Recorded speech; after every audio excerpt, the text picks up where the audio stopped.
Ça fait, je pense, 3 semaines que je suis sur TikTok et je suis complètement addict. Donc je me suis dit pourquoi pas faire une vidéo sur le sujet. Mais vous me connaissez, je suis une chaîne beauté, donc on va rester thématique. Aujourd'hui ensemble, on va tester 6 make-up hacks qui sont nés sur TikTok. Si jamais vous êtes sur la plateforme, en passant, vous pouvez aller suivre mon compte. Il n'y a pas encore beaucoup de choses dessus, mais ça s'en vient. Je suis consciente que c'était pas le meilleur pitch de vente pour mon TikTok, mais bon. Sérieusement, j'ai été vraiment ravie récemment de trouver sur cette plateforme-là des hacks que j'avais jamais vus, que ce soit sur Instagram, Pinterest ou autre. Il y en a beaucoup qui m'ont l'air assez louches, je vais être honnête avec vous, mais j'ai quand même envie de les tester parce qu'ils se font tellement reproduire sur TikTok, recréer, que ben ça crée de l'engouement et je pense que les gens veulent savoir si ça fonctionne pour vrai ou si les gens font un peu semblant. Donc on va tester ça ensemble aujourd'hui, en commençant par un hack qui concerne les sourcils. Alors je vous jure, j'avais jamais vu ni même pensé à ce truc-là, je vais vous montrer. Dans le fond, c'est très simple, on prend de la poudre brune, on s'en fout partout dans les sourcils et on fait sa forme avec une lingette. Donc vous allez juste venir comme découper en haut, en bas, sur les côtés pour avoir des sourcils parfaits. Et je me suis dit, bon, si jamais ça marche, ça pourrait être intéressant parce que je le sais quand je vais par exemple donner des cours de maquillage que beaucoup de gens ont de la misère à dessiner, à tracer leurs sourcils. Donc est-ce que c'est plus simple de juste faire le contour avec une lingette plutôt que de s'appliquer à dessiner des petits poils? Peut-être. Restons! Alors je vais prendre de la petite poudre brune ici, je vais me beurrer les sourcils. Ça va être un petit peu difficile pour moi parce que je suis habituée de me forcer à les faire. En fait, elle prend même pas un pinceau biseau, là, je triche un peu là. Oh my god, c'est tellement laid. Mettons qu'elle est allée beaucoup plus grossier que moi là. C'est correct de même ou c'est pas encore assez intense? Je vais faire l'autre tout de suite, même si je pense que ça va être juste comme un désastre honnêtement là. Ok! Lingette, c'est parti mon kiki. J'ai l'impression que ça va juste être très salissant. Tu sais, si je vais comme ça avec mon ongle, c'est sûr que ça peut me donner des lignes assez sharp, mais tu sais, ça glisse quand même une lingette, donc il faut être assez précise, tu sais, ça prend quand même un minimum de minutie, j'ai l'impression. Fait que là, j'ai fait en bas, j'ai fait le début, et si je repasse en haut... Oups! Pour vrai, je suis impressionnée comment ça a été vite comme faire ma forme de sourcil, sauf que perso, je trouve ça trop intense. Oh, c'est peut-être pour ça le gros pinceau. Peut-être que je devrais réessayer l'autre côté. Ouais, je pense qu'on va faire ça. Je vais le faire vraiment comme elle, parce que peut-être là, ça va mettre moins de produit, puis qu'à ce moment-là, je vais avoir un sourcil, tu sais, qui a l'air plus naturel. Bon, après, il y a aussi la question de symétrie, hein, faut pas oublier, il va falloir essayer de peser de la même façon des deux côtés. Elle prend vraiment une espèce de pinceau estompeur, fait qu'on va y aller pour ça. Ah, voilà, ok, c'est beaucoup plus soft. D'après moi, ça, on devrait être pas pire. C'est tellement bizarre comme truc, j'ai jamais pensé faire ça. Puis avouez que vous avez jamais vu ça sur Pinterest ou ailleurs. Bon, là, je pense que je l'ai fait vraiment comme elle. Attention! Oups, oh shit, je suis allée un peu trop. Oh! Ok, comme ça, comme ça. Mais c'est ça parce que là, ma forme était tellement large qu'on dirait que je sais plus son haut vraiment. Mes vrais poils, tu sais c'est quoi la délimitation à suivre. Mettons qu'avec cette méthode-là aussi, vous pouvez pas le faire comme quand vous avez fait votre fond de teint. Il faut absolument que ce soit avant. C'est quand même mieux que l'autre bord, non? Dites-moi quel côté vous préférez entre les deux. Celle-là, il a l'air un peu plus naturel, mais c'est quand même chargé. Je sais pas si en mettant moins, on pourrait obtenir quelque chose d'un peu plus crédible parce que là, c'est quand même intense, là. J'ai comme juste le goût de continuer de brosser jusqu'à temps que ça soit naturel, mais je suis pas sûre que ça va devenir naturel. C'est pas une méthode 100% foolproof parce qu'il faut que tu contrôles un minimum ta lingette puis comme je dis ça glisse. Et en tout cas, ça donne ça. On le sait maintenant, c'est pas un fail total pour moi là. Si vous aimez les sourcils, c'est ça bien dessiné, je pense que ça peut marcher. Étonnamment. Bon là j'étais comme en hésitation, est-ce que je redessine mes sourcils ou je les laisse comme ça? Je pense que je vais garder mes hacks, même si j'ai l'air folle tout le long de la vidéo, juste pour que vous voyez, j'ai essayé d'estomper un petit peu plus ce sourcil-là pour m'aider dans ma cause, mais on va quand même passer au hack suivant qui est je pense le plus connu en ce moment sur TikTok. Beaucoup de gens l'essaient, beaucoup de gens semblent dire que ça fonctionne, donc là je suis vraiment curieuse. Je suis aussi énormément sceptique pour celui-ci parce qu'il vient vraiment révolutionner la façon de faire son teint. On change complètement les étapes, pas très confiante que ça fonctionne, mais on va l'essayer. Je vais vous le faire écouter. If you wear makeup, watch. Change your whole routine and try this instead. Moisturize first. Then after moisturizing, take some translucent powder. I usually use the Fit Me one. Genre on fixe la crème avec de la poudre. On va commencer par ça. Je vais prendre un peu de crème, appliquer ça sur mon visage. Donc elle dit de prendre une poudre translucide comme ça pour fixer et d'en mettre juste un peu pour fixer le visage. Donc je vais prendre ma Laura Mercier que j'utilise toujours. On va aller doucement recouvrir le tout. Donc là c'est sûr que la crème va être vraiment matifiée. Je vous dis c'est trop bizarre ce hack là. Je peux pas croire que ça va marcher mais faut vraiment que je le teste pour savoir. Bon, je pense que je suis passée partout. Ensuite, qu'est-ce qu'on doit faire ma chère? Setting spray could be any setting spray. I usually use the NYX one. Oui, oui, vous avez bien compris. Donc, je vais prendre mon Fix Plus de MAC. aucune idée pourquoi faut faire ça en ce moment. Normalement, c'est la dernière étape d'un maquillage. Take a primer and just put your primer. Also, wait for the setting spray to dry first. C'est ça, faut le laisser sécher puis après ça on utilise une base de maquillage.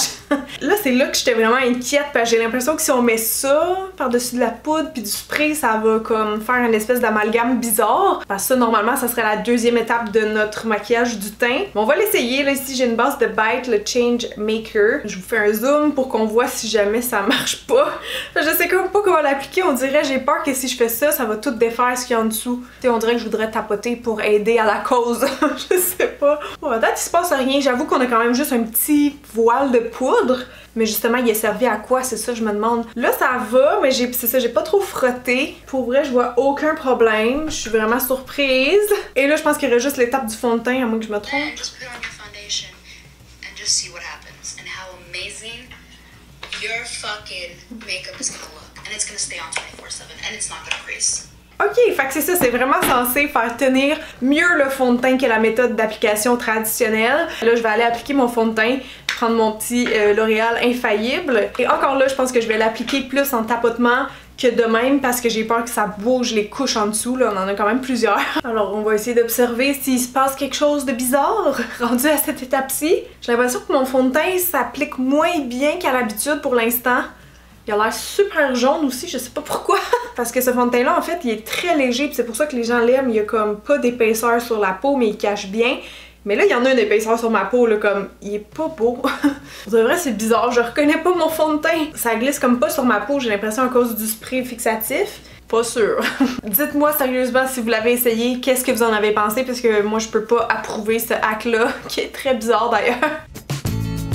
Le prochain hack, je me sens un peu plus en confiance. Je trouve même que c'est une bonne idée. Je pense que ça va fonctionner. En fait, c'est tout simplement de faciliter l'application des couleurs dans le creux avec un recoupe-cils. En déposant dans le fond le recoupe-cils sur notre paupière, ça nous donne l'endroit du creux. Normalement, je sais pas si ça va fonctionner sur toutes les formes de yeux, mais moi j'ai l'impression que effectivement, si je suis en train de me recourber les cils, ça définit quand même assez bien l'endroit où je serais censée aller faire mon creux. Donc je prends un pinceau rond comme ça et on va y aller avec un petit prune. C'est parti. Je pense que je vais juste le déposer comme ça et là on badigeonne en haut. C'est sûr qu'il faut pas bouger. Est-ce que ça va nous aider à maquiller notre creux? Oh my god! Wow! Ok, ça c'est épique là! Genre c'est tellement parfait! Oh c'est incroyable, j'en reviens pas que personne avait parlé de ça avant. J'ai jamais vu ce hack là sur YouTube, genre ça nous donne le cut crease le plus clean ever. Non mais regardez-moi cette perfection. Oh my god, ok là la pression est élevée pour faire la même chose de l'autre côté. Ça s'accote comme naturellement à la bonne place là, donc stressez pas pour ça. En tout cas moi je le sens là, quand je viens le déposer, il y a vraiment un endroit où ça s'accote comme naturellement dans mon os là, dans mon creux. Faut quand même peser relativement fort, sinon j'ai l'impression que c'est comme quand tu mets du tape pour de la peinture, tu sais, ça va déborder en dessous. Ah, je suis en train de me rendre compte que j'ai vraiment une moins bonne vision de mon œil droit. Genre je vois pas vraiment ce que je fais en ce moment. Ok, vous êtes prêts? Ah, je vois flou. Ah mon dieu, mais ok, ouais, il y a comme une petite coche là qui s'est formée. Mais c'est drôle parce que ça donne quasiment la ligne, tu sais, quand on veut aller faire un cut crease qui est fermé. Puis j'étais un peu plus haute que l'autre bord. Ça, c'était le danger parce que premièrement, on n'a pas le visage 100% symétrique des deux côtés. Et évidemment, ça dépend de comment on va s'accoter. J'avais l'impression d'être dans mon creux, finalement, ma partie externe est vraiment plus haute. Je prendrais comme juste un petit pinceau de même. Et j'irai, mettons, baisser ici. C'est sûr que ça va être moins clean.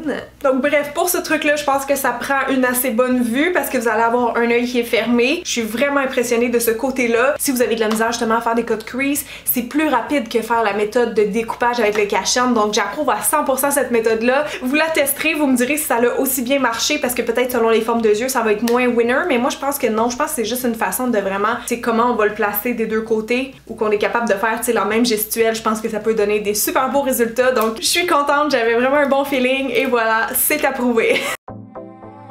Ok, le prochain truc, lui aussi quand je l'ai vu, j'ai trouvé ça quand même intéressant. L'idée, j'ai eu même confiance que ça allait marcher. En fait, c'est une méthode qui serait plus simple pour appliquer les faux cils et ça m'a intéressée parce que perso, je ne suis pas experte dans la pose de faux cils. C'est toujours quelque chose qui me fait un peu rusher de temps en temps. En fait, ça consiste à prendre de la colle à faux cils et l'appliquer sur votre peau au lieu de la frange de cils. Donc avec un pinceau eyeliner au besoin, on peut carrément aller faire son trait d'eyeliner avec de la colle, prendre les cils et venir les déposer. Donc si vous avez un petit tube de colle régulier comme ça, vous allez devoir prendre un pinceau biseau, mais je pense que vous allez devoir le laver immédiatement après parce que le latex dans les poils, si vous l'enlevez pas tout de suite, c'est sûr que ça va les détruire. Moi j'ai pensé que j'étais chanceuse, j'ai des petites colles comme ça qui viennent déjà avec un pinceau, c'est de Velour Lashes. Donc j'en ai une noire et une blanche. Je vais prendre la noire juste histoire que vous voyez mieux ce que je fais. Par contre, je suis en train de voir que le pinceau il est pas super, c'est la première fois que je vais le tester. Hey, je suis stressée pour vrai. Ok, je pense qu'il va falloir appliquer le produit assez rapidement parce que tu sais, des fois ça sèche en comme 15 à 30 secondes.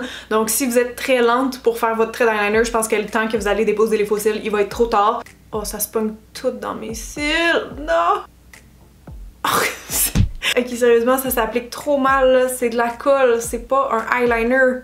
Ah! C'est un désastre. Au secours! Ok, ça fait juste se pogner dans mes cils et déborder sur ma paupière. Oh! C'est dégueulasse. Ok, donc j'ai mes petits cils avec mon applicateur. Hop. Ça, au moins, oui, ça, j'étais confiante comme d'aller déposer le cil à la bonne place. Ça va. Mais le reste, ça va pas, là. Genre, y a pas moyen, là. Fait que je pense que je vais même pas tester avec ça l'autre bord parce que ça va être le même pinceau. Je vais prendre ma bonne vieille colle Ardell avec un pinceau biseau que je vais sacrifier ou nettoyer rapidement après. Puis là, on va voir si ça marche vraiment parce que dans le hack, c'est ce genre de pinceau-là que la fille utilisait. Ça a tout gâché notre beau maquillage. Ok, êtes-vous prêts? Je vais en prélever sur ma main. Ah oui, là, ça devrait mieux aller. Ça, c'est comme fluide, là. Je vais appliquer ça au ras de cils. Au moins, celle-là, si je déborde, c'est transparent. Le stress est palpable. Oh! Est-ce que je l'ai? Est-ce que je l'ai? Pour vrai, je dirais qu'ils sont bien collés, ils sont vraiment bien positionnés. Quand je regarde en bas, c'est pas bizarre, il n'y a pas de petite wave. C'est genre le jour puis la nuit, là. Ici, on a vraiment un effet eye-opening. On voit les cils, fait qu'ils sont vraiment bien positionnés. Je vais aller mettre du mascara comme je fais d'habitude pour juste tout blender ensemble. Mais on va voir après qu'est-ce que ça donne avec la colle séchée.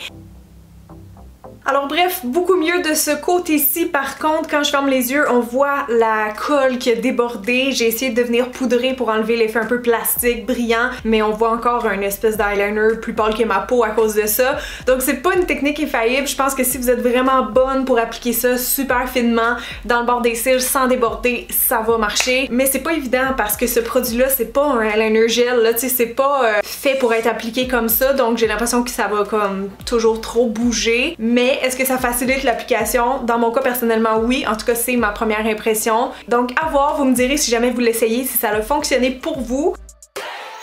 Pour le prochain hack, on a encore besoin de lingettes puisqu'avec ça, on va être capable d'aller nettoyer nos grosses palettes qui sont toujours sales autour des pannes. En fait, je pense que ça va être le hack le plus simple de la vidéo. En fait, il faut simplement enrober une petite peau de lip comme ça dans une lingette et ça nous fait un gros bidule comme ça qui est censé venir nettoyer la surface de notre palette sans accrocher les forts. Je pense honnêtement que ça devrait marcher étant donné que ça va rester comme à plat sur la surface, là, le carton. On va tester ça ensemble sur ma palette de James Charles qui est toujours un peu sale étant donné qu'elle est noire mat, regardez en dedans. Je vous fais la démo comme ça, regardez bien.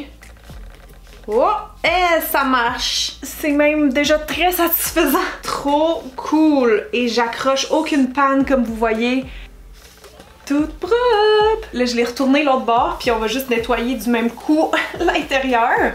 Oh yeah! Ok, ça c'est genre le hack le plus satisfaisant de la vidéo, peut-être après le cut crease. Hey, c'est vraiment génial, puis je pense que ça va marcher avec pas mal toutes les palettes parce que normalement les ombres sont comme plus basses un peu que le carton. C'est quand même fou là! Ok, le dernier hack beauté de la vidéo, c'est un peu une blague. J'avais juste envie de l'essayer pour le fun, pour terminer ça en beauté. En plus, c'est parce que j'ai jamais vu de ma vie ce truc-là. J'ai jamais pensé à ça. C'est un peu un truc what the fuck, mais j'avais le goût de l'essayer. En fait, j'ai vu deux filles essayer de se faire des grosses babines avec de la colle à faux cils. Pour vrai, c'est un peu niaiseux, mais c'est ça. Tu te mets de la colle en haut et en bas, et après, tu viens tenir tes lèvres et ça va te faire une espèce d'effet injection. J'ai tellement des petites lèvres que je me suis dit, on va l'essayer, ça va être drôle. Donc là, faut mettre la colle ici. God, j'ai pas l'impression que ça va marcher. Il faut comme que je tienne le haut de mes lèvres comme ça. Ok, j'arrête de parler. Cheese! 1, 2, 3, go!